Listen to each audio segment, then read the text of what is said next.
please.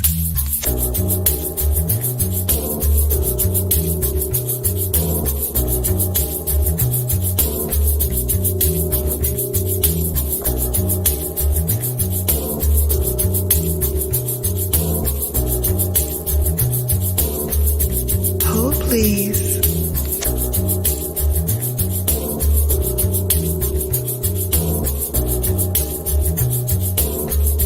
Hold, please.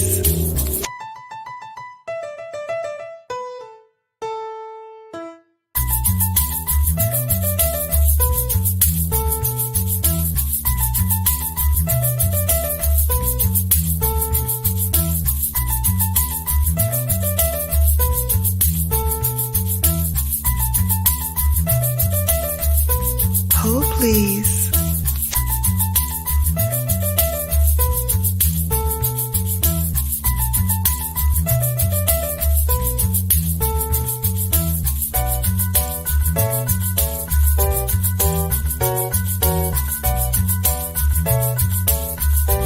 Hold, please.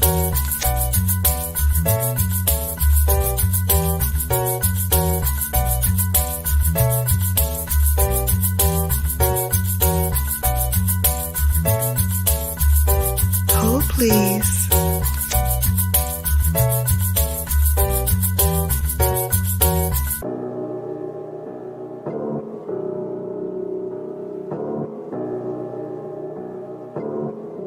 Hold, please.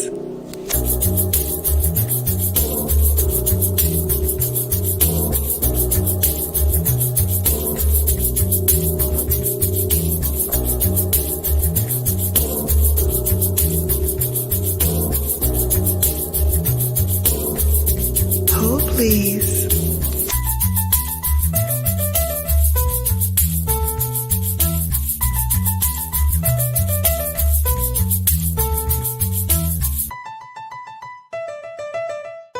Hold, please.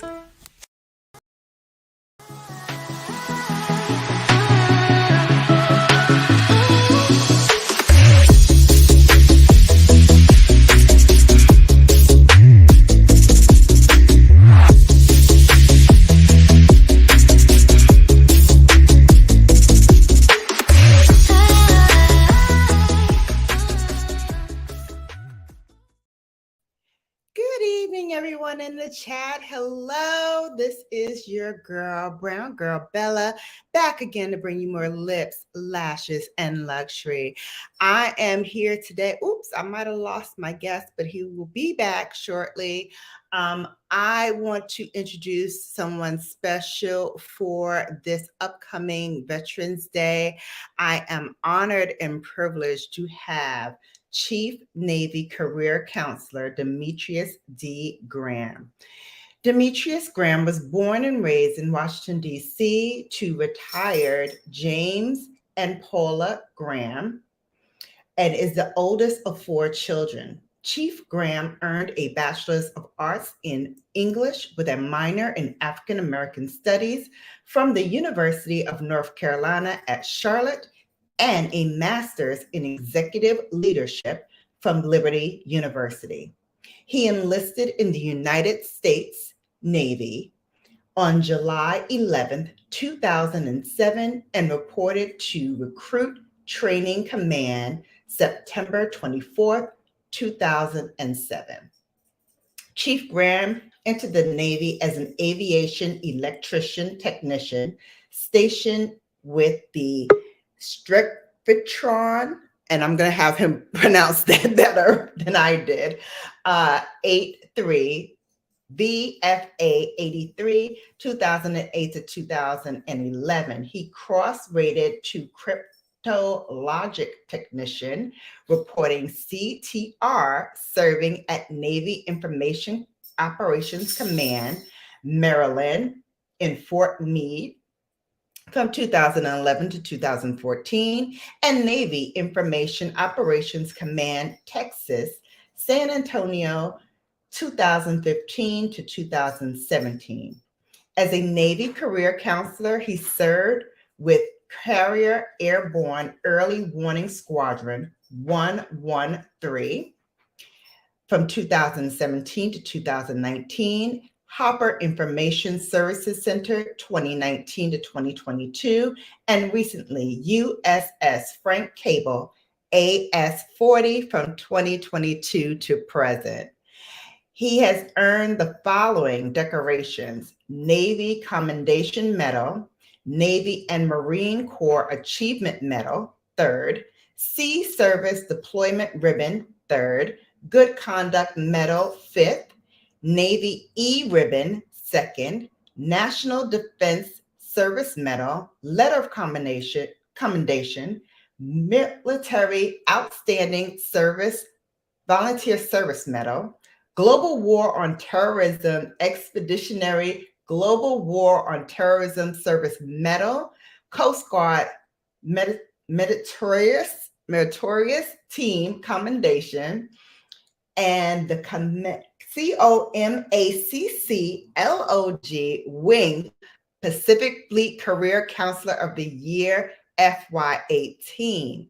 Chief Graham is married to Dr. Adrian D. Graham and has a 13-year-old daughter, Evan, of Houston. He is an active life member of Phi Beta Sigma fraternity, Spring 1996. I'll just add that on in there.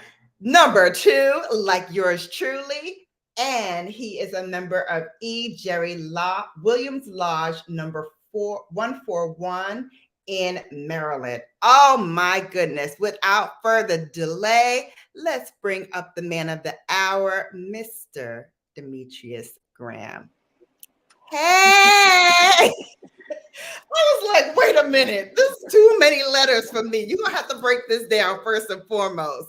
But welcome to Brown Girl Bella's Boss Babes. You are my boss babe. And thank you. No, thank you. I am honored. Thank you so much for your service.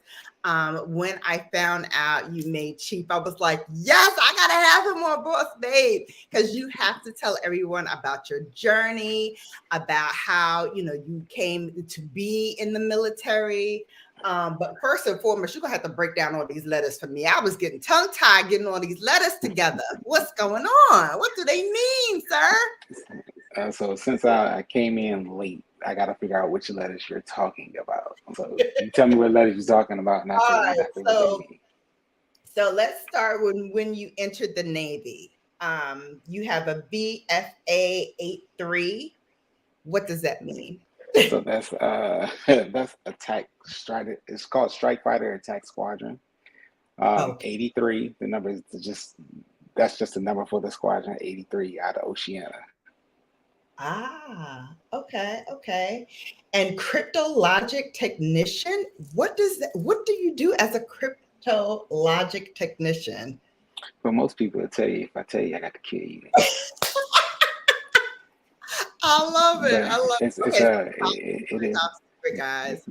It is a top secret position. They deal with a lot of, let's just say, secret squirrel stuff. Oh, okay. And then now you are USS Frank Cable AS-40. Yes, so USS Frank. USS Frank. Yes, USS Frank Cable is just the name of the ship. That's the ship I'm attached to. Named after Frank Cable, who is one of the pioneers for, I believe, just finding the submarines and nuclear power. I may be wrong on the history, so please don't quote me on it. Feel free to Google it and look on Wikipedia. But that is the name of my new ship that I'm attached to in the command that I'm a part of. Wow. Okay. So let's start back from childhood. So your father is retired in the service. What branch was he? Was he in the Navy also? No, he wasn't in the Navy. He was in the Air Force, so he's a retired master sergeant. That's what those letters mean. So he is a master sergeant, which is in comparison to the same rank that I am now in the Air Force. Wow. Okay, so we have to talk about that. So being, a military child, was that something that you kind of had in the back of your head, like, this is kind of what I want to do too? Probably not in the beginning. I would say Mhm. probably around after graduating high school, and usually get that itch. It's like I got to go. I got to go somewhere. So college was kind of the future thing. I know I've had friends that kind of joined the military right out of high school, especially those who I grew up around in the military, but I decided to go to college first and give college a try. It took Mhm. me quite some time to finish that degree, but I would eventually finish and then come into the military. Okay. Okay. I see Points Blank Experiences here, and that's the guy that I was telling you about. He says, Brown Girl Bella, good evening, Queen. What's good? Demetrios, my brother. ITCS SW retired in the building. Y'all go ahead with those letters. I don't know. The only letters I know is A, the K, and the A. Okay. Everything else, y'all gonna have to explain it to me. But welcome in. Thank you for your service, Rob. We appreciate it. This is a special Boss Babes for Veterans Day. Like I said, when I found out that my fellow Spring 96, number two, Deuces in the building. And I had to tell him, I said, this is the second season of Boss Babes, the second episode. So the twos are in the building all day. All day. Let's go. Let's go. So you are one of four, the oldest of four. That is correct. Brothers, sisters, want to break that down for us? So I have one sister. Well, I'm sorry, I have two sisters and one brother. I Mhm. have a sister that's right behind me, a year and 17 days apart. I have a younger brother who's 5 years younger than me. And then I have a younger sister who is 19 years younger than me. Wow. Wow. Any of them thinking about the military or join the military? No. Well, I don't think this is the military is in their future at all. okay. So let's talk about how you became involved in the military. I know you said you didn't take the traditional path, which was straight out of high school, Right. but you did join and enlist in the Navy in 2007, right? Indeed. So what made you do that? Well, after finally finishing my degree in 2007, I knew I needed a change of scenery. And Hmm. so as part of that change of scenery, I moved back home to DC with the intention of trying to go to law school. Okay. That was my original intention or original goal. But when I got back home to DC, it was extremely hard to find a job. It was both my parents, even though both my parents worked in the government, it's still hard to get into a GS position or into a governmental position there in the city. So I use my skills as a barber. I have a barber license out of North Carolina. So I use my barbering skills just to kind of work during the summer. And I knew I didn't want to stay at home and live at home with my mom and my dad. So I Mhm. said I needed to find something in order to really get on my feet, especially with student loans about to kick in. So Yeah. I looked in, I know about the military because I'm a military brat. And I knew that by joining the military, at least the bare minimum we can do is get me on my feet. And Hmm. so, because of my age at the time, I joined late. I joined at the age of 32. And at the time, Air Force, which would have been my first choice because I would follow in the footsteps of my dad, Hmm. um, I couldn't go. They only take their enlistment age was 28. So of course I couldn't go in the Air Force. Um, I did look into the Army at one time, and the Army was willing to take me even as an officer, but I turned the Army down because they told me I had to pick 10 jobs. I was like, okay, 10 jobs, I can do that. But then they said, well, one of those jobs has to be infantry. I said, so you want to put a gun in my hand, huh? I was like, that's not me choosing 10 jobs. That's me choosing 9. He's like, no, it's 10. I was like, no, that's 9. And so since you want to give me a gun, no, I don't want to go fight nobody's war right now. I don't need no gun in my hand. So I turned them down. The Marines, I always think the Marines are crazy. So nowhere in the world I was about to join the Marines, which left the Navy. All right. So that's how we got to the Navy. So you're born and raised in DC. You were stationed at Fort Meade. How was that? Because again, that's like literally right in your backyard. How was your time there? Did you find that, okay, this is easy for me because I'm from DC, or did you find it challenging? Like, what's been your, what was your like, what was it like being in DC, in Maryland, excuse me? I would say it was fairly easy. So Mhm. I'm stationed back at home twice now. Uh-huh. That was my first stint, and being stationed back at home in DC, I purposely did that actually, um, because I wanted to be close to home. I felt like this is my shore duty, and since it's my shore duty, why not go home? I can go home. I can save money, and plus it was during our centennial time, so I needed to be home, uh, close to the Mecca during Right. centennial. So I saw many opportunities um, with it, but it is not to say that it didn't come with its challenges also. Mhm. Um, because being at home, you can get called on a lot by family members. You can, you still carry that expectation of the oldest child and being trying to be there and, take care of folk and do things like that. Right. Um, Also, challenging with the schedule because home is home. Home is where your friends are. Home is where you like to hang out.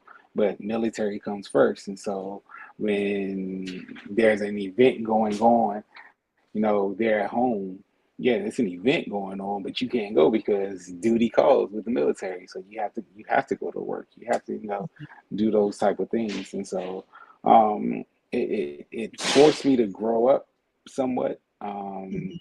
I think I this is where I excelled a little bit or started to get that push to excel. Mhm. Um, and what I thought would have been my last duty station, because I thought, going to work at home at Fort Meade, that was the opportunity I probably could have got out. I could have got out and I'm sure I would have made a decent living working for NSA at the time, especially, carrying a clearance and things of that nature. But I Right. had to think about the bigger picture also, which would have been my daughter, Evan, Mhm. because I wanted to ensure that she had everything that she needed. So around that Mhm. time, that's when the decision came down. It's like, okay, this is about to be a lifelong thing. The Navy is about to get at least 20 years out of me because I need to make sure that she is taken care of. Right. Right. Absolutely. Absolutely. And you were stationed in a lot of other places too. I see Texas was here, and I think you even had to go to Guam or getting ready to go to Guam soon. Well, technically, I am in Guam. Ah, So okay. So how was that experience like? Because I know, like you said, you're away from your daughter now, and sometimes you can't talk, and you know, you definitely can't talk about what it is that you're doing. So how is that like for you? um, hard.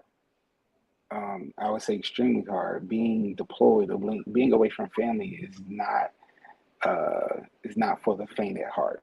I would definitely Mm, say that. Um, if you have to have a good stable foundation, and I would say you have to have a good stable foundation at home. Um, Going through the experience the first time, um, I would say I didn't necessarily have that best of foundation at home, mhm, and I take full responsibility for it. Um, but it was very difficult because when you need to make those phone calls and you can't call off the ship and your email is shut down and know, you see the real dangers of life Right. when you're really deployed. I mean, granted, no, I didn't have a gun in my hand, but I worked what the world would consider the first and second most dangerous jobs, and that's working on the flight deck of an aircraft carrier. Um, so, I mean, even now, even though I've been in now 15 years and I'm stationed a whole day away from my daughter and my wife, um, it's very difficult. It is very hard because um, if they call me or something, no, my family can call me, and it's hard to get back to them at the drop of a hat or the drop of a dime. So I would say having that good solid foundation. Number one, your faith and family is my top two of being my foundation, and having a good stable mindset to be able to handle it. And your friends and your family that really can be there to support you through this time. So those are some of the things that I would say an individual needs in order to handle something like this. Wow. Wow. And you mentioned your wife, and I know you're newly married. So um, does she did she come from a military family as well? Or was this like an easy adjustment for her or a challenging adjustment for her having a husband in the military? Mm, I wish you could answer that instead of me. Um, so I would say she's familiar with having a military family. Coming directly from one, though her parents were not in the military, but her uncles were in the military. She has cousins that were in the military. Um, uh, uh, Her best friend's father, who I call her godfather, also served in the Navy. He was in the military. So a lot of times, I think she kind of turns to them when she seeks guidance, or when she has questions that she needs to answer, or she may call my mom and ask questions from that aspect, Mhm. on what it's like, what should I expect, because she always says, and she'll tell you herself, when she married me, she knew that she was marrying into the Navy also, and that Mhm. and everything that comes with that would include, if that means being away from family, yes, she'll be here in Guam. She'll be locating here to Guam in about 2 months in January, and we'll be there for about 3 years. So Wow. being away, it's almost like being away from family for so long now, that long period of time. Um, Not having anybody to kind of turn to or pick up the phone and call real quick to come hang out and chill or anything. It's just me and her, and so I would say it's a blessing and a curse at the same time. It's a blessing because it gives us time, especially as newlyweds, still in that newly married state, to get to know each other, to spend time with each other, to explore the island or things on that side of the world with each other. But we just don't want to get that phone call to where we have to figure out how to get home as soon as possible. Right, right. Welcome everybody to this special edition of Brown Girl Bella Boss Babe for Veterans Day. Hello, House of X. I see the art of Andre O. Smith is in the house. Of course, we said hello to the Points Blank Experience. James Money 615, welcome in. Thank you for coming. Cool Gamer, welcome in. Thank you so much for coming. And we have 15 babes in the building who are watching us. Thank you so much for tuning in. This is Demetrios Graham, Chief Demetrios Graham. Okay, put some respect on that name. So, Chief Graham, let me ask you a question. Yes, ma'am. So we've established that you are also a member of Phi Beta Sigma Fraternity Incorporated. Indeed. Indeed, spring 1996. Good year, Number very good two. year. Number two, case y'all forget, he's a deuce too. Okay, okay. So tell us a little bit about your experience. Why choose Phi Beta Sigma? Um, I would say at that time, in college, my father. So just to clear the air, my father is an Alpha. He is a member of Alpha Phi Alpha fraternity. Welcome, Adrian Incorporated. Graham. Mikey's in the building. Yeah, I Hey, see. hey, sister. And Z So 2012 is in here saying hi, my frat and bestie. oh, I see some folk in here then. Okay. Yes. All right. Sorry. Go ahead. But so that's the only kind of knowledge I have. Very little knowledge of Greek life outside of my dad being an Alpha. I knew no other family members or anything like that. So when I got to school, that was kind of my mindset, following the footsteps of him. When I got to school, I had a I ain't gonna say a bad experience, but I had a bad taste in my mouth about something that had happened. I don't want to go into it too much. Okay. But my best friend, Egypt Drew, and a few others that were there, they kind of pulled me in. And they pulled me in like I was already one of them. I would hang out with the Sigmas. I would go to step shows with the Sigmas. I would do everything with them, and I wasn't even Greek. I was just me. And so when I travel with them, I'm traveling with my boys as they they go do their step shows and everything like that. And everywhere they went, they treated me like I was already one of them. And it was like, this is what I'm talking about. If I'm gonna be a part of something, let me be a part of something that treats you the same everywhere you go. Now, yeah, they did the community service. They did the things out there on the campus. But what attracted me the most was the fact that it wasn't the brothers on the yard. Now they did attract me to there, but it was mainly the brothers and the sisters, some of the Zetas, off the yard from the area colleges that treated me. I wasn't an outsider. It wasn't an outcasting. Back in the 90s, some. But when I did travel with them, they embraced me. And so it was always one of those things, because I remember going to step shows and being told you can't sit with us because you're not one of us. Oh, wow. I was told that one time. So I was like, oh, okay. But it was the Sigmas that said, yo, Trios, come over and chill with us. I said, but I thought I can't sit down. I said, man, we don't care. You with us. We got you. And that was everywhere I went. Wow. So that's what really attracted me to them. And then, I pledged in 1996, Rho Gamma chapter, UNC Charlotte, number 2. Shouts out to my LBs, Greg Josie, Justin Cloud, and Rodney Holloway. But we've done our time. We've done our service. I've been there to do the service. We were the guys on the yard who you couldn't really pinpoint us. You couldn't really tell us who we were, but I would say we were one of the top runners on the yard.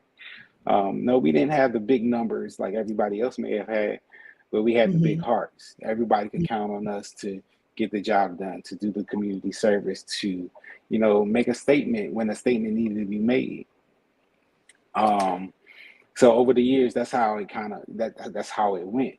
Now, it was a period where I fell off the face of the earth for some time. I do know probably from about 1998 till about 2006-ish, I kind of fell off. I did fall off. I wasn't active or anything. I was more active in church and with my relationship with God than anything. But around 2006, 2007-ish, I became back active. I got back into the fold to the point where I was like, my services are needed here. I know people I know there's this debate that goes on now about people denouncing and stuff like that, but I got my own thoughts and say about that. I would tell people, just don't be brainwashed by what some man tells you. Right. And not what God really is speaking to you, because I'm a saved young man. I love God. I served as a minister in my church at one point. Mm-hmm. But Phi Beta Sigma didn't turn me that way. They didn't do anything bad or anything. So that's another story for another topic whenever you're ready to discuss that one too. No, I love it. I love it. Tell it all. I just want to say a little shout out. Damien says Beta Sigma chapter in the building. You already know. Yes. And Jasmine says, hey, Pops, Trina and Jazz. Those are my two mentees. Those are my two All daughters. right. And Joseph says, and we appreciate you coming back. Yes, sir. You already know, Joe. Yes, sir. Yes, sir. So what would you say to the younger trios? If you had to do anything differently, if you could talk to your younger self, what would you say or do differently? I don't necessarily say I would do anything differently, because if I do something differently, how would I know this is who I would be today? I've learned a lot over the years, and I'm still learning a lot over these years. Would there be some choices I probably would have made different? Yeah, there's a lot of choices out there I'm sure I would have made differently. But at the same time, those choices of who kind of molded me and made me today, whether they were great choices or some of the worst choices and bad choices I made, because I damn sure didn't make any all 100% great choices. But all those choices help me who I am today and help create who I am today. That's a great statement. Thank you for that. Want to ask you about those who may be thinking about military life. What advice would you give to people who may want to consider this as a career path for themselves? I'm gonna say don't talk to the recruiter, because recruiters lie. Really? I'm not going. So here's one thing I don't do. I don't sugarcoat it. I think recruiters are great tools, but they should use the tools to their advantage of getting people in and telling them the truth about what to expect in the military, instead of just throwing some money at them, because now what the government is doing, and I don't care. I'll say it. They can come for me. I don't care. You're throwing money at people with the bonuses, but you're not teaching them what to expect or how to manage that bonus. You give them $25,000, and then they come in and you get the money, but do they know what to do with it? Do they know why they got it? Do they know what even job they got when they signed that paperwork to get that money? The military, I would say the military is an institution that, if used correctly, can benefit any individual in the long run. And I don't think is used correctly. I think some of the people maybe in various positions don't give. I mean, I'm not going to give all the information to the individual, but I'm gonna guide them. I'm gonna mold them. I'm gonna shape them. I'm gonna give them the information that they need to make an informative decision, and also a decision that will hopefully benefit them in the long run. I watched my dad go through the military, and I think this is probably one of the reasons why I'm still in today. My dad did 20 years in the military. He got everything he needed. He got his degree while in the military, so he didn't have student loans. They paid for it. He had the GI Bill, so that's a benefit. After getting out, the military now afforded him the opportunity to work I think he did another 24 years with the Department of Veteran Affairs, and all that kind of tied in with him. Those years tied in with him to where, he had X amount of money saved up, this in stocks and bonds, and, houses are paid for. And, him and my mom, I would say, chilling. That's my idea, though. I think they chilling as a retired life. And if individuals are giving that type of roadmap from the beginning, they can be successful. Even my friends that I know that I graduated high school, I got two brothers, the Ballou brothers, Omari and Cortland. Both of them graduated before me. and both of them went in the Army around the same time in 1992 or 1993, 94. And both of them rose in the ranks to E9 to the point where they retired and they're I don't want to say chilling, but they're necessarily just they're living comfortably. They're living comfortably. Okay. Yes. Okay. And so it can benefit an individual like that. Not everybody's suited for college. Hands down, I learned that the hard way. Yes. But not everybody's suited for college. But you got to be able to give that individual, that young man, that young woman, an opportunity to, be molded into something they like. This is why I love my job. This is why I love, as a Navy career counselor, my job is to sit down with sailors and help them develop a roadmap to their success. I don't care if they're the most junior sailor that I get or the most senior sailor, which you can be an admiral for all I care. It is my job to ensure that the roadmap that you put in front of me, that you achieve these goals. It's my job that you get all the information that you need to achieve these goals. That you get them fairly and that you do what you need to do. The military will give you a rack of benefits, a whole lot of benefits. Is there a sacrifice to it? Yes, it's a great deal of sacrifice to it. But if you do it right, you can come out on top. Okay. Great advice. So your career counselor, what's next in your career? Where do you want to today? Where do you want to be? So right now I'm at 15 years. I put on the rank of Chief Petty Officer, which was one of my goals. And now that I'm at that rank, my next goal is a PhD. I want to start working on my PhD program in organizational leadership. I started with Liberty University, but I may take the time to look at a HBCU that is actually offering that type of program that I can benefit from that. So anybody from North Carolina A&T, I do know you had the program. All right, holla. So got some scholarships out there for a brother, let me know. But that's kind of one of my goals. Okay. When people ask me, are you going to do 20 and get out? I said, well, it depends on what my wife wants and what she says. If I reach the pay grade of I always said if I reach the pay grade of a senior chief petty officer or E8, that I will go forward and be what they call a command senior chief or command master chief.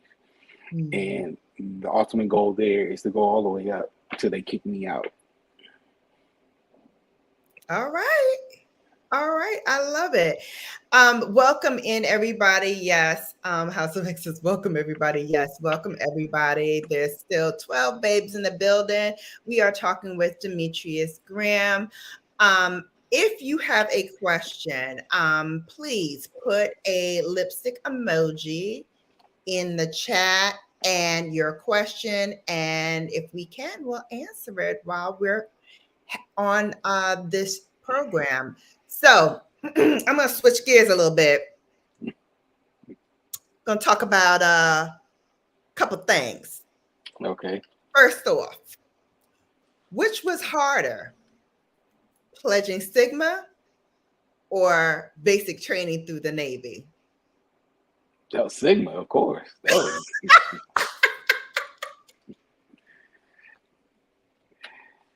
Sigma prepared me for going through basic training. Yes. Which process was longer? I think Sigma was a little longer, just a little bit, but not by much, just a little bit. Wait, stop the presses. My line sister is in the building. Hey, CD Smith. Saying, hey, Sins. Hey, line sister. That's my one to my deuce. All right. So they're both kind of the same colors because it's navy, blue, kind of blue, white. Okay. But here's the thing. When you, how can I put this so that, okay. When you went through the process, right? Mm-hmm. and you finished, and you went through your process for the Navy, and you finished. Which gave you the greater satisfaction? Was it crossing Sigma or going through the Navy and finishing? Tough question, but I'm going to say is actually when I finished the process, what they call season, chief Mm-hmm. season, which I just literally just finished maybe about 2-3 weeks ago. And the reason I state this because it wasn't Sigma was for me. That was all me. Mm-hmm. Making chief was for the sailors that helped me get here. It was for my family members that helped me get here and made the actual sacrifice for me to be here, because they're the ones that got the phone calls as I was going through season. They're the ones who I was ranting and raving about some things at that time, but it was actually those persons, those people, my wife, my daughter, the two mentees that are watching now, Jasmine and Trina. Hey, My family members. These are the people that push me. The other chiefs that taught me something about leadership. Those mentors that I had that stuck by me and took now mind you an older sailor and still was able to pour something into me because they saw a fire in me that needed to be lit a little bit more and a little longer for the sailors that are coming behind me. Wow. So Jasmine, I guess, has a question for me. What sorority are you in? I am a member of the sorority. Alpha Kappa Sorority Incorporated. Yes, Jasmine, I know why you asked that too. My line sister has a question. Do you have a location you would love to be assigned to and why? Good question, line sister. So the location I would love to be assigned to right now is home. Anywhere on the East Coast. I don't care. Why? Because I hate Guam. No joke. I was just getting ready to ask you, how is Guam? So Guam, let me choose my words wisely. It's not the fact that I hate Guam, but if I was a single sailor and a lot younger, Guam would be the perfect place for me to be adventurous and have a carefree type attitude. Because I'm older and because I have a family, things of that nature. Because my parents are older, my in-laws are older, it becomes hard and it pulls on me.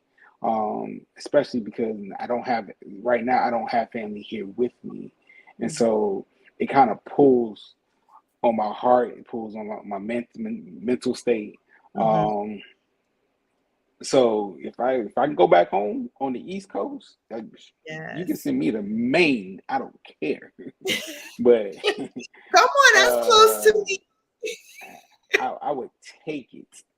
But in all actuality, Guam, if I was single, be great.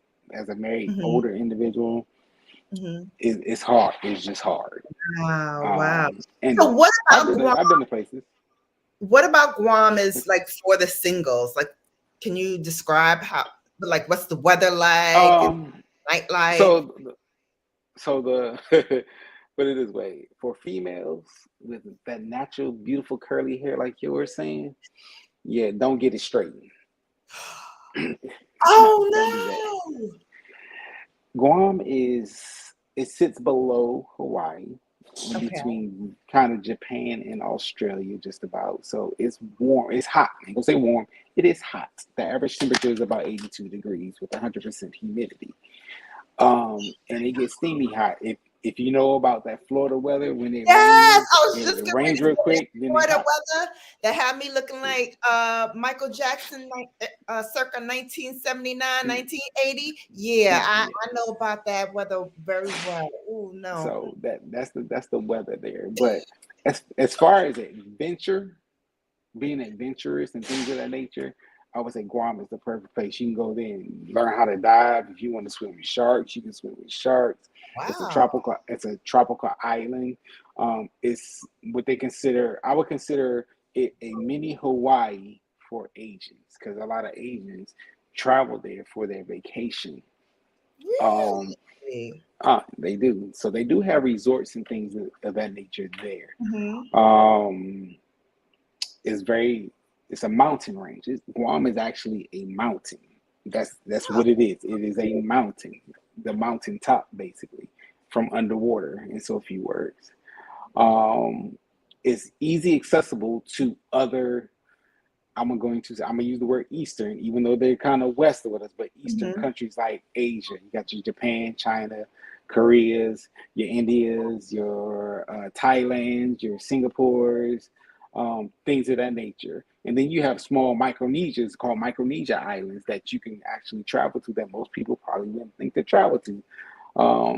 So I would say, as a single with no responsibilities and no care in the world, that you can just island join. Guam is it. All right. Wow. So couple things. Adrian says, we would love to be assigned to anything in the East Coast. I hear you, sis. Put it out there, claim it. And then my aunt TT is in the house. Hey, Brown Girl Bella is TT here.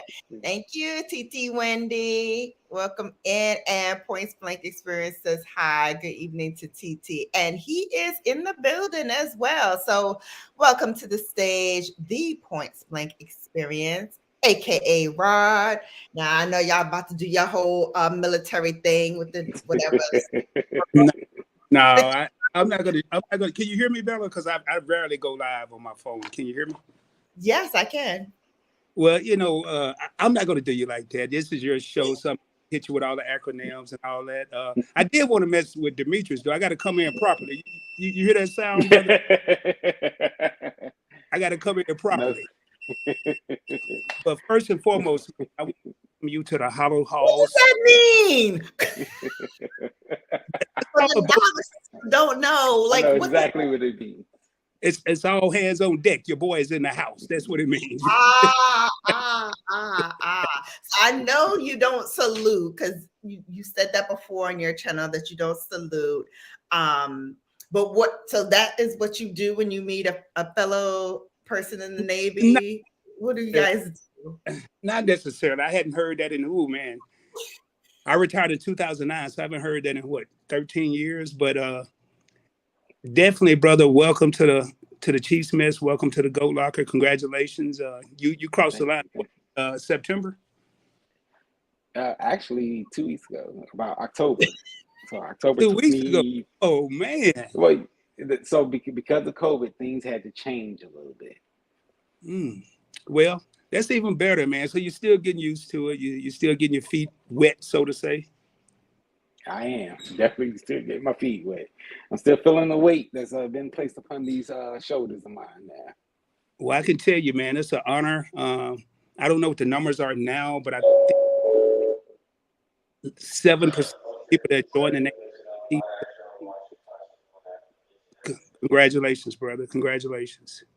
Thank you so much. I'm sure it's changed, because when I got out in 2009, I was like, I can't take no more of this. I got to go. So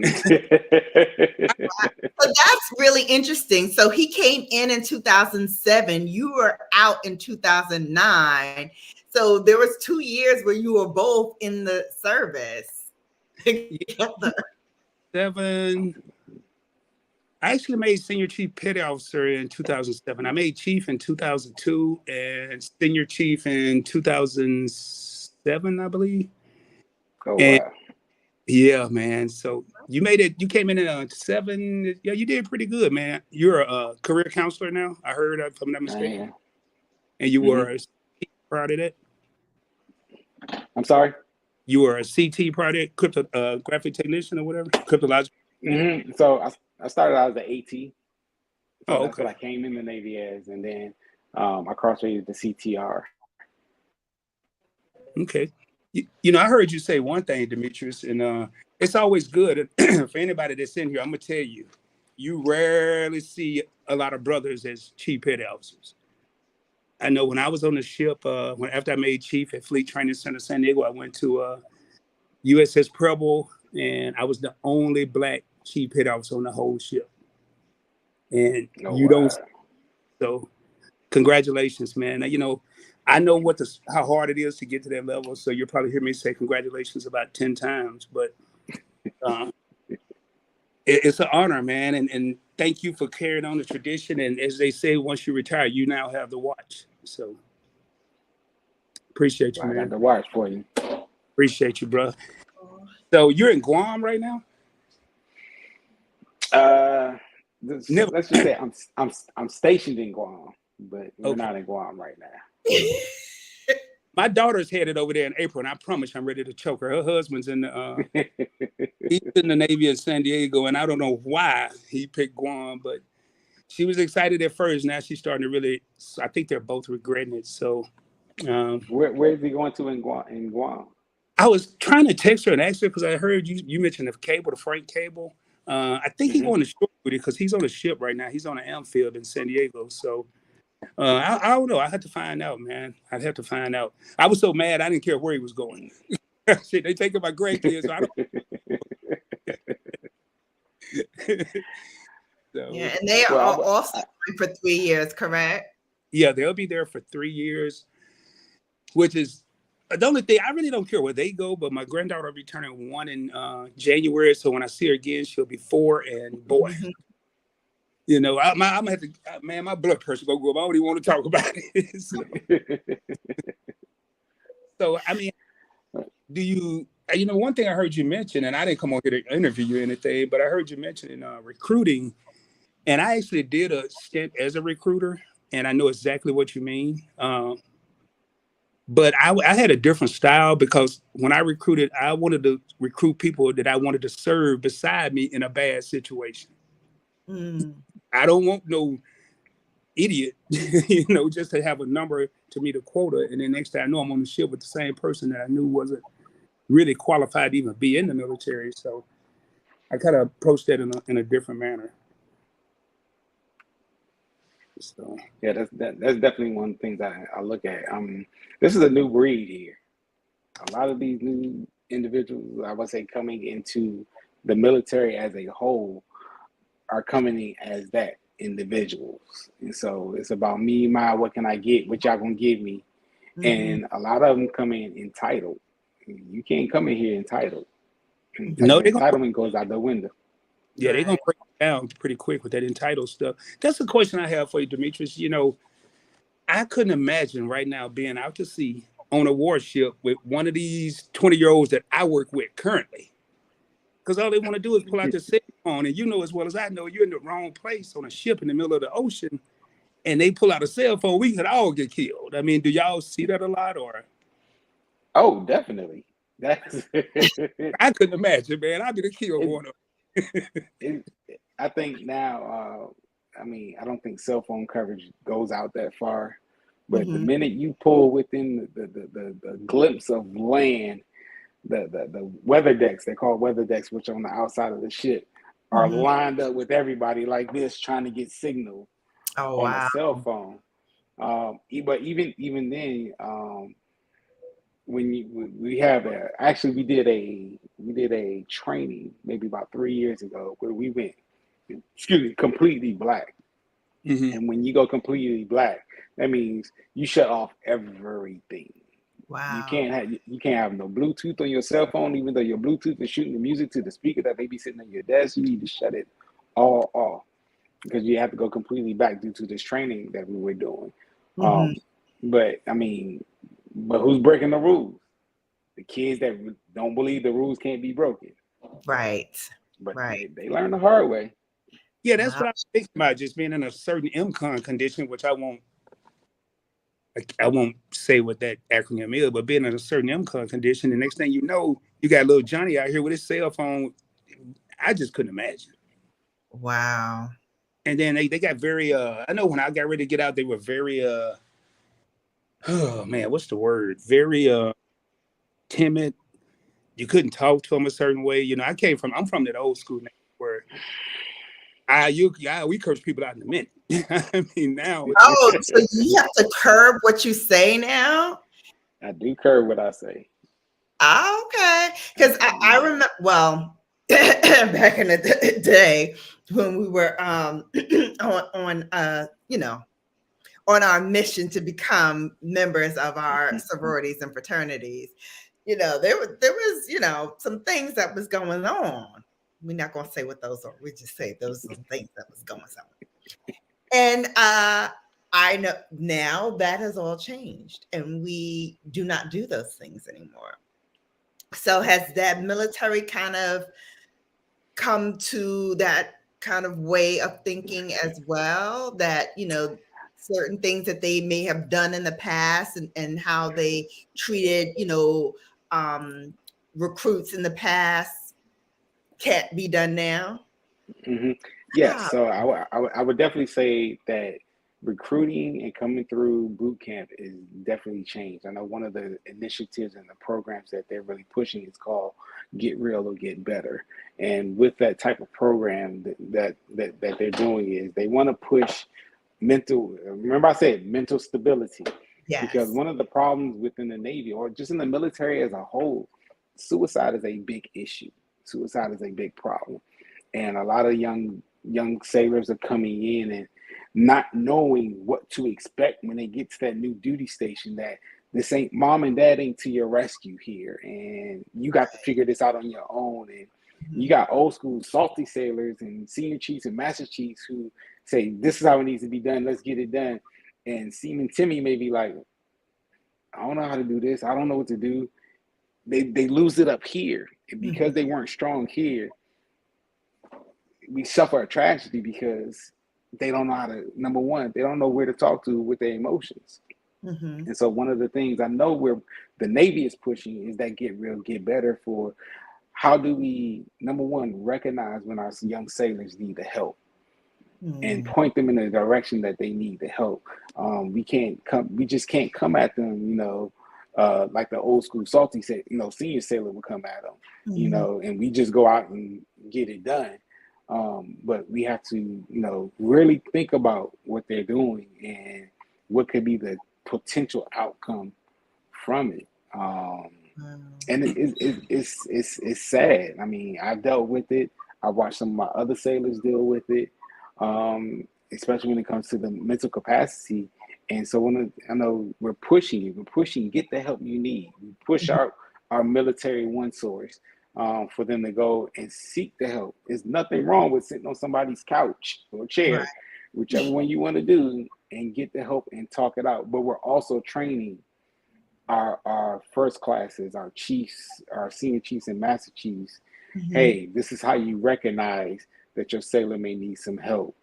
You got to be open as a senior sailor so they can come talk to you. Right. So Demetrios, you said, what was that slogan again? Get real or get what? It's called Get Real or Get Better.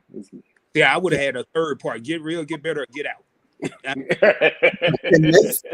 I'm one of those soft sailors, man, and I couldn't imagine. I think the worst thing I ever did to a guy, boy, he was on my nerves, and I was like, I want you to wax the deck, but you're not gonna use a mop. You're gonna use a sponge. And I want you, and it was probably about 50, 75. I said, I want you to wake me up every hour up here and inspect it, because every time you wake me up, I'm gonna be more and more pissed off. And I never forget, man, the dude, and he was trying, but he had irritated me so bad. I walked up, he was about halfway done, and I just poured a whole bucket of stripper down on it. Oh my goodness. I mean, those were the salty dogs. You do that now, they'll probably jump overboard or something. So, Welcome, Ray of Sunshine, who just joined us. She says, hopefully they encourage creating relationships among themselves instead of having to reach out to others. What do they call the process now, Demetrios, when you become a chief? It's still the same. No, I mean, do they like when I went through his initiation, then it became transition? What lollipop name do they have for it now? No, it's chief initiation. Okay, good. They got back to that because now Now that's a tough question. I won't even ask you that. Which would I have to ask, man? I just want to know. Which was tougher, becoming a chief or Phi Beta Sigma? I don't even know that. We talked about that, but go ahead. Tougher. I'm gonna go with becoming a chief, and the reason I'll state that for this very reason. It was more of a breakdown in mental thing. Now both processes humbled the mess out of me. I pledged 26 years ago.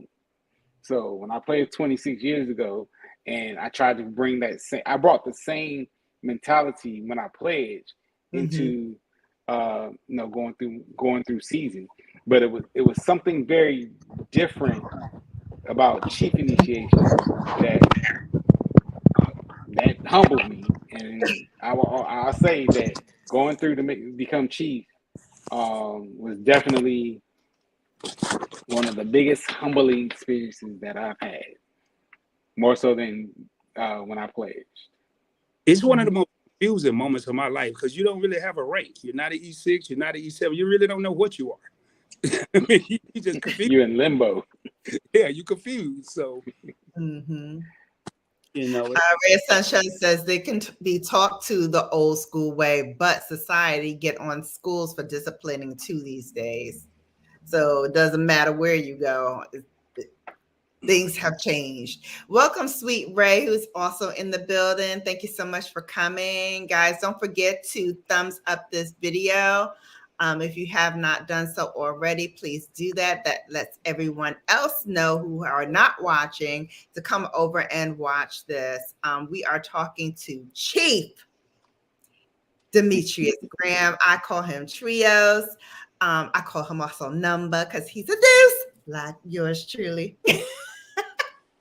And Rod, Points Blank Travel, Points Blank Experience, Points Blank Finance, the Points Blank Network, all things points and blanks is he. And Rod, what was your title when you left? I was a senior chief petty officer, which is one rank above chief. It's E8.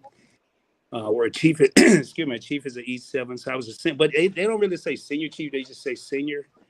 But the official title was information system technician, senior chief petty officer, which don't nobody say all that. You know what I mean? So, it's just senior or chief. And one thing I could say that I really respected, if I was still in and Demetrios and I were out amongst the junior sailors, I would say chief, he would say senior. But once we went behind closed doors, it would be Rod, Demetrios. We throw the rank out the door and we're just brothers. And that's what I really respected about the Navy, So, were you excited, Demetrios, like to go and buy your uniform that first day you wore the khakis? Were you excited, man?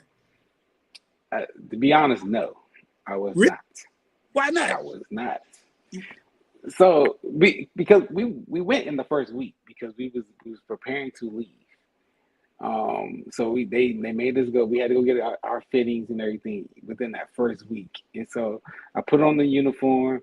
I was already probably about 20, 30 pounds overweight. I was like, yo, I look like a fat egg in this uniform. I said, I don't look good. What? I was like, this don't look good on me. I say, okay, the khakis, yes, but really just looking good, sharp from head to toe. I'm very particular about my uniform. And so I was just standing there like, oh, okay. Oh, you need me to turn around? Okay. Oh, yeah. I'm gonna tell you now, lady, I'm about to lose weight.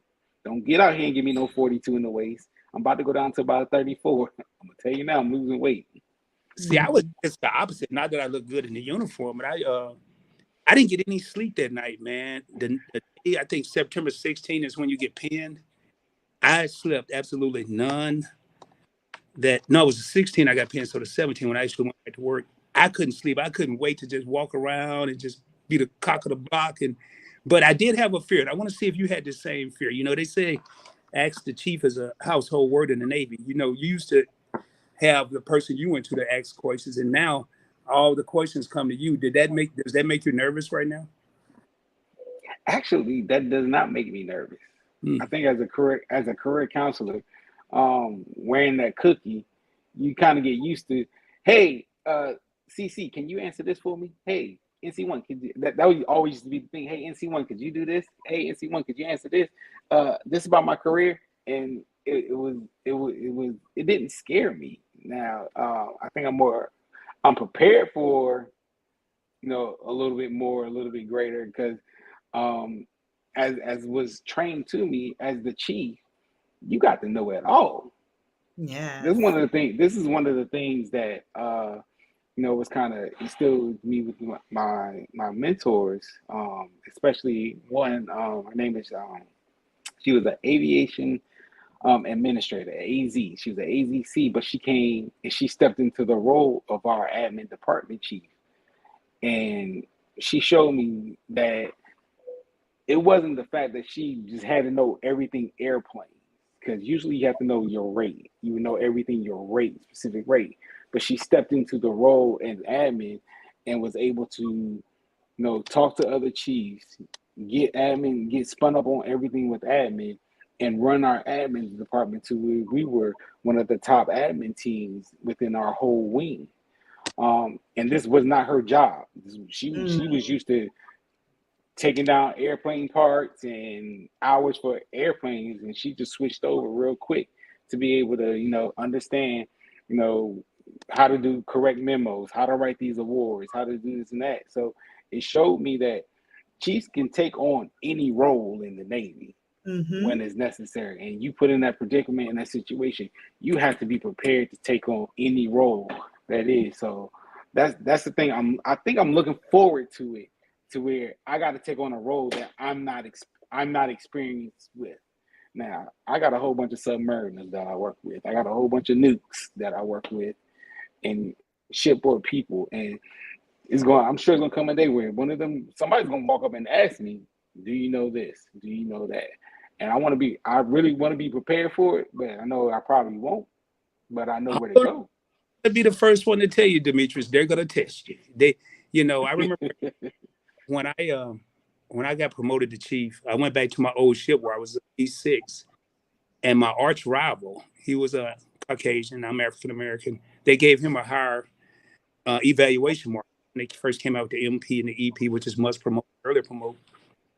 And right around that time, whether you were in aviation or not, they let chiefs wear brown shoes or black shoes. Well, I thought the brown shoes looked more sensible than the black shoes with khakis. So I chose to wear brown. And this is that old school salt coming out of me. I walked on the ship and he was like, "How you doing, chief?" And I couldn't stand the dude. This is a crazy story. I couldn't stand him. I was like, "What's up, man?" He said, "What are you doing? Why are you wearing brown shoes?" I said, "Because I can." Beep, beep. Any more questions? And I walked off. Oh, do you know to this day, Demetrios and Bella, that guy and I still stay in touch. We're the best of friends. And we made senior chief. We made E8 together on the same ship. And it's amazing how the Navy or organization like that will turn the tides. Here there's somebody I was competing with, couldn't stand, but once we became brothers, he became my best friend. Oh, wow. Yeah. So I want to take the time out to thank you more people who came in. Multi-talented Bree TV, thank you so much. Love for coming in. Ray of Sunshine, we already said hello to you. Thank you for coming in. Your favorite couple is here. Hey, fam. Welcome in. We are talking to Chief Demetrios Trios Graham. He was just promoted to the rank of chief. And of course, points blank experience. I keep saying travel because that's the first thing that comes to my head. But he's under the points blank experience umbrella tonight. And we thank you both for your service in the Navy. This is a very special Brown Girl Bella Boss Babe Veterans Day edition. So coming into Veterans Day, guys, how do you feel about when people come up to you and say thank you for your service? I personally, I'll let Demetrios go ahead. I'll let him go, and then I'll give you my raw, point blank answer to this. Okay. I would say probably in the beginning, you kind of feel proud about it. Um, I will always tell somebody when they say thank you for your service, I say, well, you're kindly welcome, but thank you also. Um, but it can become, depending on who it's coming from and the intent behind it, will always determine was it real or not. Because I think it's becoming to a point to where it's becoming now just thank you for your service is like saying hello. Yeah. You Yeah. hear it all the time. You walk in a uniform. Thank you for your service. Thank you for your service. No problem. Thank you. You know, thank you. You're welcome. No problem. But then it's becoming one of those things that you say it just because you see somebody in uniform. When there are people out there, there are sailors, there are soldiers, there are Marines, there are airmen out there that are really on the front line that needs to be said to them because they're the ones holding the guns. They're the ones firing off. They're the ones shooting the airplanes or the pilots or whatever they're doing.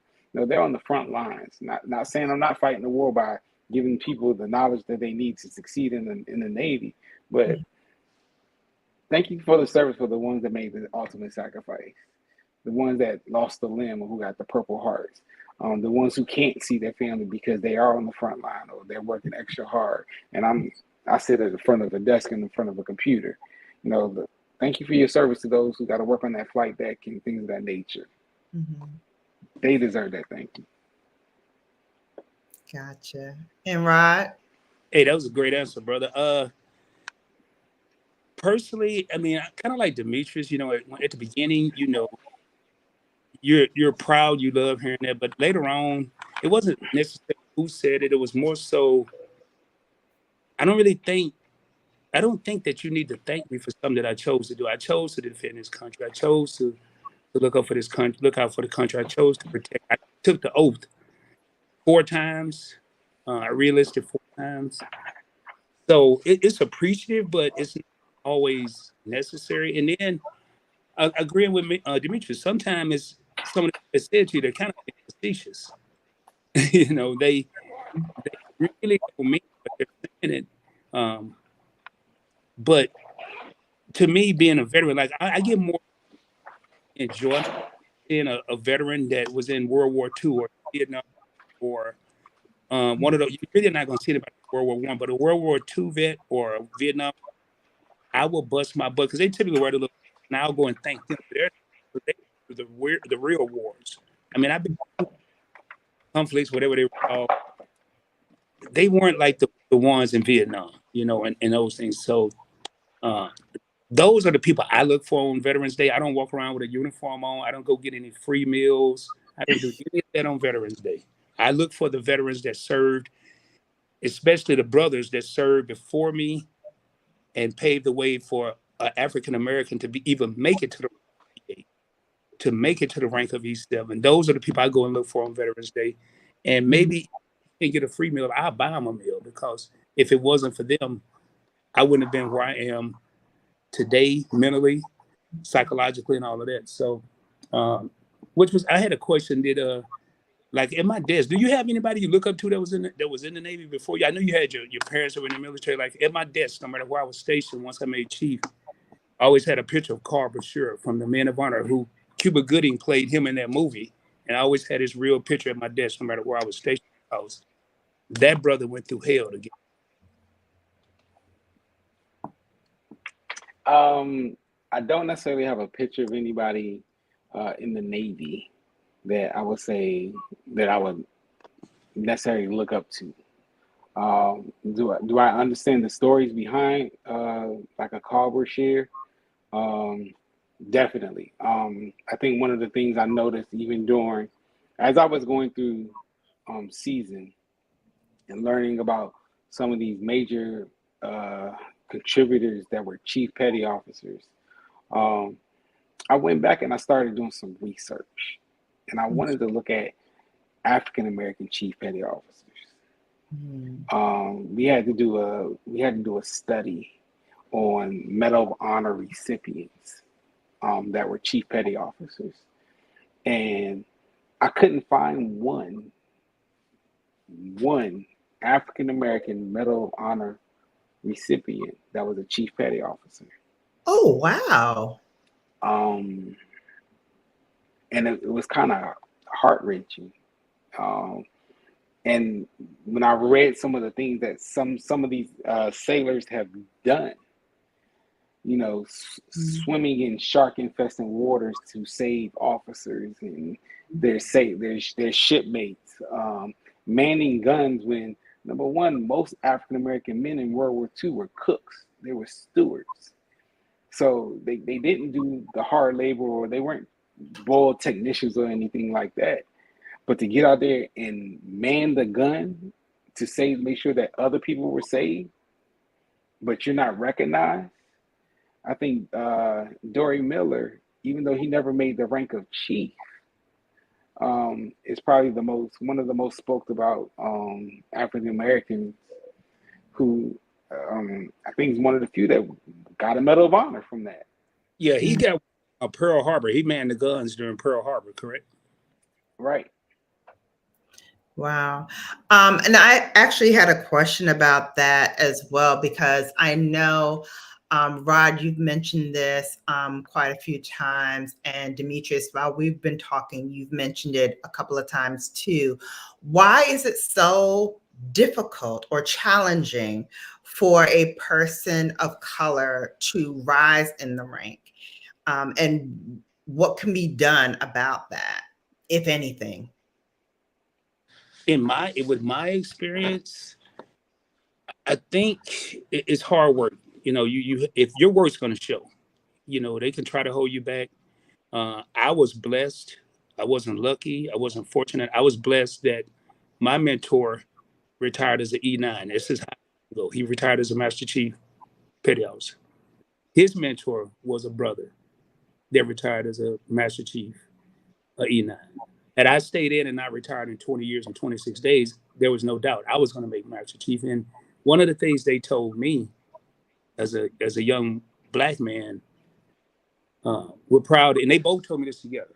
We were in one of the houses, I can't remember, but they said as a Black man, you have one more. I'm going to task you with one more thing, and this was the senior mentor who mentored my mentor. He said, "I'm going to task you with one more thing. You now have a duty to bring as many of us as you can." And didn't question, didn't say how, didn't say give me some help. It was like Roger that, because I understood the order. But I really think it's just kind of you have to start early. You can't start 5 years into your career and then decide you want to become a chief. You got to start. You're really, I would say, no later than year 3. You got to start making what's the word I'm looking for? Career moves to get you at that next plateau. You can't, and I'm sure Demetrios can agree. You can't be lazy and make chief. They don't go together. So they don't. They Okay. don't. I would definitely agree with his statement. But I also add to the point. He brought up a great point. If you didn't catch it, mentors. He had mentors that helped guide him, and I don't think we, as African American men, sometimes find those mentors that we need in order to guide us through our careers. Yes, we have this thing called the ladder that we that people review, that people look at when our packages go before the board. But what about before that board? What about before you make E6 or E5? Who's mentoring you through your career? And that's like one of my things when I sit down with sailors is, number one, you have to find a mentor. When I sit down with and I think, like I said, 2 of my mentees are on here now, if they're still there. I sat down with each of them and I told them, like, look, this is your goal, to make this rank or to be a chief or to be an officer, whatever. Here's your pathway. Right. This is what you need to do. It ain't hard. I mean, it's hard. It's not easy, but you have to stick with it. And sometimes I think that we don't have the correct mentors to tell us, well, number one, when we're wrong. I ain't looking for somebody to baby me. I'm looking for somebody to tell me, number one, you was wrong. This is how you correct it. Number 2, to be real with me, to be extremely blunt with me. And then, I mean, you can give me some praise. I don't want the big head about it, but just tell me how to succeed. Right. And that's one of the things I know. I'm actually in a group on Facebook called The Conglomerate. and it's a group of African American men who are in the Navy who are either first class petty officers and up. So it's a group made of a bunch of chiefs and officers and first classes, and the whole purpose for the group is to mentor each other. Nice. I love that. I love that. So Ray of Sunshine had a quick question. And before I get to that, I do want to acknowledge Nikki Antoinette. Thank you so much for coming in, babes. If you have not done so, please thumbs up this live. And if you can, share it out. We are talking with Chief Trios. I'm going to call you now Chief Trios now. Chief Graham and Rod, who were both in, well, one is currently in the military, in the Navy, and one is retired from the Navy. And we are here for a special Veterans Day edition of Boss Babes. Question from Ray: what is behind the requirement that veterans must salute the flag during pledge? Is it that someone looks on and knows that they're a vet? Somebody may report them. They may lose benefits. What's the story behind that? Trios is laughing, so let's find out. That's because I'm trying to think. How do you know somebody's a vet? You don't know. You don't. You don't know. You don't know they're a vet. But I think if you are a vet, I get up and salute that flag because I risked my life for that flag for 20 years. Now, but do I have to? No. Do I have to stand up in the national? No. But I know what it's like to be out to sea for 45 days away from your kids, your family. And I'm going to have to mute this. Y'all hold on real quick. Well, while he mutes that, I'll kind of answer it also. I mean, you really don't know who's a vet. Mm-hmm. And even if you did know if somebody was a vet, I mean, reporting them for not saluting or reporting them for not doing, X, Y, and Z, mm-hmm. that they ain't gonna lose no benefits just because they didn't salute or anything like that. I mean, if we want to go a step further, if I'm reminded of my birthday in 2021, I mean, we had a travesty that happened. So my birthday is always marked January 6th. And we had a whole bunch of vets that saluted the flag and waved that flag, but yet decided to attack the Capitol building and overturn an election and everything. And I bet none of them lost their benefits. No, they about to lose their benefits. Now, they did lose it because they got caught doing something they should have never been doing in the first place. Mm-hmm. But I mean, yeah. But in this day and age where everything, if it's not on the gram, if you ain't videotape it, it didn't happen. Like, and everybody wants to like put a camera in the face of every little thing that happens. How is the military watching those things, and what are they doing about those issues? Yes. No, the military is watching. Okay. They can say all day that the military ain't watching. Yes, the military is watching.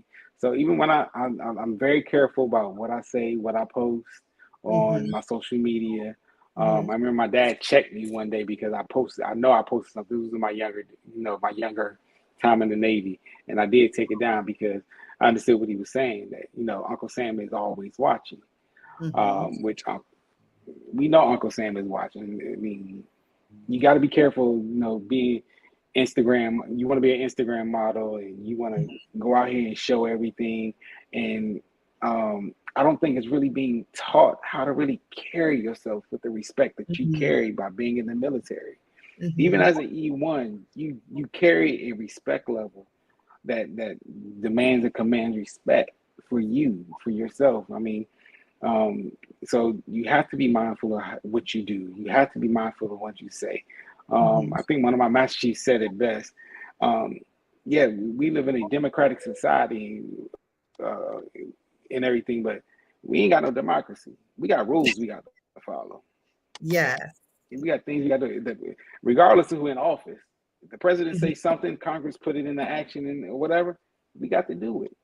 Mm-hmm.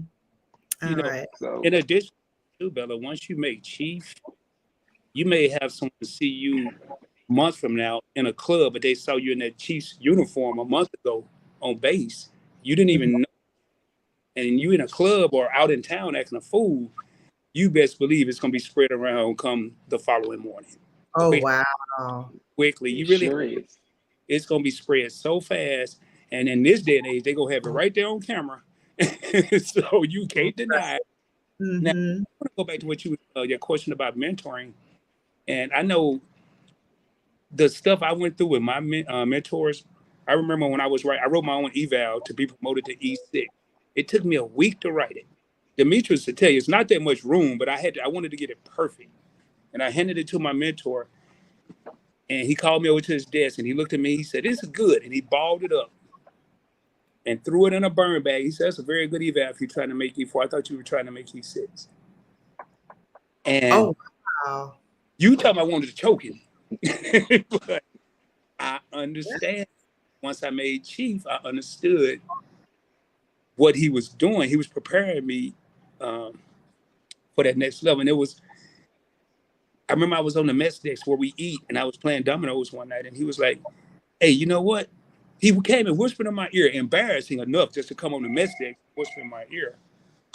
I let that ring, but he came in and he whispered in my ear, "Hey, you can keep staying out here playing games, but for every 30 minutes you stay down here, you owe me an hour." So, Wow. yeah, it Wow. was different. Let me take this call real quick. Okay. Yep. Go ahead. So I know Demetrius had to step off for a moment, but he will be back shortly. We're about to wrap up. So if you do have a question that you were holding off for Trios or for Rod about their time in the Navy, oop, he had to jump off. Hopefully he'll be back on. But The work, Bella. It looked from just the background, he may have been at work. yeah, he is. He is. He told me he might have to pop off. But hopefully he can come back on. If you have a question, like I said, put the lipstick emoji in, and if he's able to return, he will answer the question. If not, I will put the answer up on my channel at a later date. But thank you all for coming in. I hope you learned something new about the military. I hope you learned something new about Demetrius.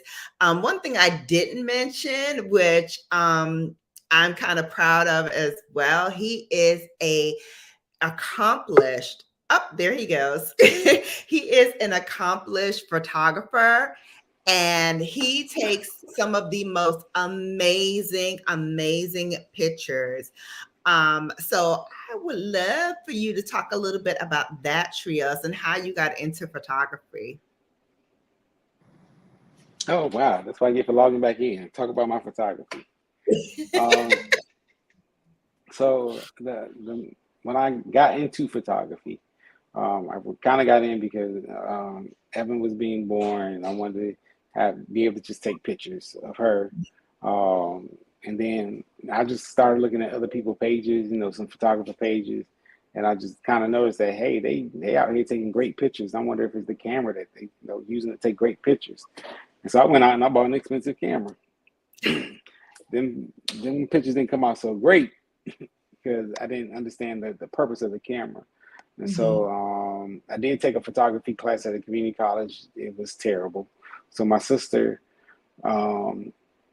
advised me on, she recommended somebody who took pictures for her. And then I had a friend who was also a photographer, and he recommended me. It was him and another young lady that recommended me to the same person. And so I looked him up, and come to find out that this guy has taken his name is Daryl Todd, D Todd. He has taken pictures of all my friends, like all over the DC area. He is a international photographer. who has photographed the likes of Prince. Right before Prince passed, he photographs the likes of President Obama. I know he works with Janelle Monáe very closely. He gets all type of calls, so he is a beast out there. But he actually took the time he teaches a class in DC. And so while I was stationed there, I took the class. It was a beginner's class, and he actually he teaches the very basics of a camera, so you understand the technique. You don't shoot nothing, you ain't taking no pictures, you ain't doing nothing. But I took the class, I understood the basics of the camera, how to use it properly, how to use the technique of it, and then he goes in and he starts setting up things for models and stuff. And once I learned how to use the camera, that's how I move forward. I took an advanced class with him. And this guy, he even if I need to hit him up right now, it's like, hey, I need some advice on this. He'd break it down for me. Wow. And that's what kind of got me started with it. And I just love, anybody can tell I love taking pictures. Yes. All right, so we're gonna wrap up here. I don't see any more questions in the chat, but it wouldn't be Brown Girl Bella if I didn't bring it on back to beauty. So, Demetrios, what you got in that bathroom of yours? How do you keep that skin looking so good? How do you get them grays popping so nicely on that beard? Give us a few tips for the fellas out there. Well, considering I'm in the Navy, I got to keep mine cut very low. I got to keep my beard low. So I don't know if the tips. I just use soap and water. Dove soap. Well, I do use a particular type of soap. I use Dove soap. That's important. What kind of soap? So I do use that. I use something that can keep my skin moisture and not dry. I'm a bald. Y'all see, I got a bald head. I use is a shaving cream I use because I know if you can cut your hair the wrong way, even with clippers, you can bump up. So I use something with like usually a gel on my head that won't cause any type of irritation on my skin, on my scalp when shaving. So I don't have all the creams and everything like they advertise. I just don't have that. But they say black don't crack, so I guess mine ain't cracked yet. So I'm good. There you go. Good black don't crack. No. So your favorite couple wants to know, do you have a YouTube channel? Do I have a YouTube channel? No, I do not have it. Well, I do, but I don't. So I understand when you get Gmail, you can get a YouTube channel. I've thought about just creating a YouTube channel and just seeing what people like to talk about out there, but I've never really did it. So I don't know. Somebody school me on it, I might do it. Demetrios, if I was you, I would either wait till I get out the Navy or at least be a chief for you. It's ruthless out here, bro. And if once they find out you're a chief, it's ooh. That I do understand. They said, okay, Dove. Yeah. Couple saying hi to House of X. All right. Any last words, Demetrios? Trios. I keep saying Demetrios because I'm trying to be proper, but I really just want to say Trios. What you got? I'm just laid What back I call like you all the that. time is Trios. I'm trying to be very proper tonight because we're doing this in honor of Veterans Day, and I'm trying to be Brown Girl Bella professional lady. But I'm just like Trios. What you got? I'm not sure if I really have any last words, anything like that. What to say? First of all, thank you for your service, senior, for your time that you put in, 20 years and 26 days that you did put in. It helped a young sailor like me, whether you realize it or not, to get to the point to where I am now. So thank you for laying down the groundwork and the pathway for that.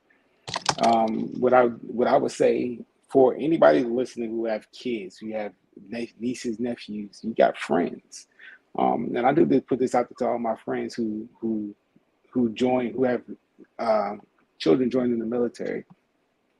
Have a sit down and talk with somebody who's been in it. And I'm not talking about being in it for 4 years and stuff like that. No, Have a serious sit down and talk to somebody who put in time into the military, and that way they can understand what they're getting into. One of the my daughter came to me not too long ago and asked me, said, "Daddy, I want to join the military." I was like, "Why?" Now my daughter's 13, so I said, "Why?" I was like, "Why?" So I said, "We'll have a sit down and talk about it, because one thing I will not do is sugarcoat you. I'm not going to deter you from it, but I want to make sure you understand what you're getting into. The military can be very, very rewarding when done properly." I said that at the beginning. Yes. When done properly, the military can be very rewarding and can benefit anybody if they really wanted to benefit them. Have a plan. Have a plan, and have your mentors look over that plan. Whether it's your parents, whether it's a teacher, whoever, have a plan. Have that mentor look over that plan, and go where your heart lies. Go with your passion. Don't do nothing you don't want to do, because you're going to hate it every day. Go with your heart. I'd rather you go with your heart and your passion than anything. And that's what I do tell my sailors. I say, where's your heart lie? Where's your passion? So we can direct you in that, because I don't want you coming in here every day pissed off at the world. I need you to come in here ready to do what you're supposed to do. Yeah. Live life, love God. And that's what I have to say. Well, Demetrios, I started this off by congratulating you, man. And again, welcome to the hallowed halls of the Chief Petty Officer's Mess, the Gold Locker. Congratulations. I was looking at I'm doing multiple things, but I was looking at the Chief's Creed, and I'm sure you read this a couple weeks ago, but I know they tested you. I know they tested it. It wasn't for nothing, and it was our intention to test you, to try you, and to accept you. Your performance has assured us that you will wear the hat with the same pride as your comrades in arms before you. And the only thing I can say is you have to watch, brother. You have to watch. You ever need anything, man, as a new chief, a seasoned chief, Bella has my number. I don't care if it's, you know how we roll. It could be 2:00 in the morning, man. If you facing something, we stand as a brotherhood. So just let me know. Definitely appreciate that. Definitely appreciate that. Respect, brother. Thank you. Thank you, both of you, for being here tonight. Guys, this has been a wonderful look into Boss Babe, Season 2, Episode 2, with Demetrios Trios Graham, Chief Graham. I hope you all enjoyed it. If it's not too late, hang on a second. Ray of Sunshine says, if it's not too late, is ASVAB used to determine which branch?